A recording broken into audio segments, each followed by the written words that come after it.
NASA developed the core chemistry that we're using, nickel hydrogen technology in the 1970s, applied in the 80s and 90s, and some really high profile applications, including the Mars rover, the Hubble Space Telescope, the International Space Station. So it was a really well-known technology, had millions of cycles, hundreds and thousands of charge and discharges.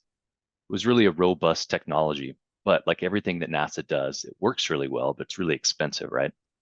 So in 2017, just like Storlytics having a connection to academia, EnerVenue has a strong connection with Stanford University. Stanford University, led by Dr. Yi Shui, one of the preeminent material scientists in the world, was looking at existing technologies that we may have overlooked, right? Like he and his team knew that to get where we want to go in terms of the clean energy transition, we're going to need lots of different types of energy storage, short-term, long-term, things that can discharge over a few hours, things that can discharge over a few days. So what are some technologies that exist that we may have overlooked? And they came across the NASA's metal hydrogen design, and they looked at, okay, what can we do to reduce the cost here? They pulled the platinum out of that design, substituted a new metal alloy, and they found that not only could they actually improve the performance of NASA's original design, they could do it with identifying a cost profile that can meet or beat lithium ion moving forward. And we do call our battery a vessel, right? It's a pressurized vessel. We take our anode and cathode sheets, compress those, you divide it with a separator. That's then hermetically sealed and filled with a water electrolyte solution. So you're not adding additional materials to the vessel over the life of the battery. Essentially, during the charge cycle, the water electrolyte is split into oxygen and hydrogen, and during discharge, that hydrogen recombines with water. So it's a very stable, well-known process that's not prone to the same sort of degradation that you see in other technologies. For example, there's no dendrite formation. It's a different type of battery. And what that does is it gives those unique properties, allows that battery to really be used and abused. There's no risk of thermal runaway. You're talking about a battery that's designed with a 30,000 cycle life. So you're addressing some of these things, as Jakir mentioned, augmentation. And we don't even talk about augmentation. You don't need to augment with our battery. So it kind of changes the dynamic and the discussion around how do you apply these batteries. Ultra low maintenance. There's very little maintenance that's involved with it. So you're not talking about these high operating costs that you had with current technology.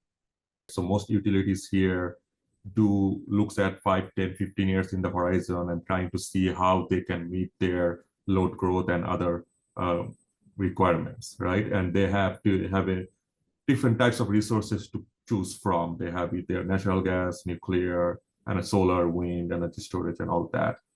So when it comes to energy storage, most of the time it's defined around what is economically viable today, right? Lithium, 4 hour, 1 cycle per day, 5 to 88% round trip efficiency. That's what gets defined, right?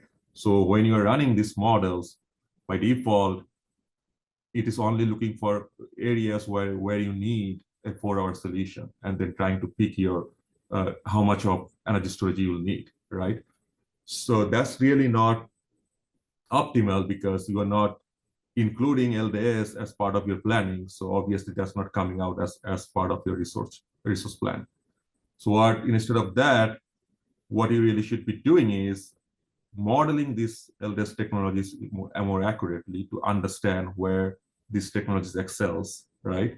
And then identify their use case. So like maybe for EnerVenue, right? So we know they can do a lot of high cycling. So definitely for a high cycling application, it's going to be best suited, right? So for an EnerVenue technology, you don't need a 1 cycle per day limitation. You can have 2 cycle or even maybe 3 cycle or 2.5 cycle, depends on your duration.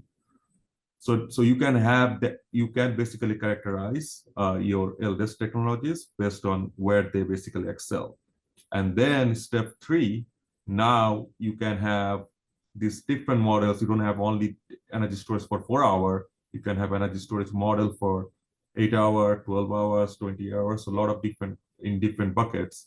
And then you run your model, and then the output of your model is going to be, yeah, we need maybe 5 gigawatt-hour of 4-hour duration, 2 gigawatt-hour of 8-hour duration, 1 gigawatt-hour of 20-hour duration, right? So you can get that kind of requirement, And now that opens up the market for you. So now these utilities will try to procure these assets, and by default, their requirement is going to be, I need an 8-hour plus technology, right? So that's when developers and all get into this, and it's gonna streamline the advancement of LDES at that point.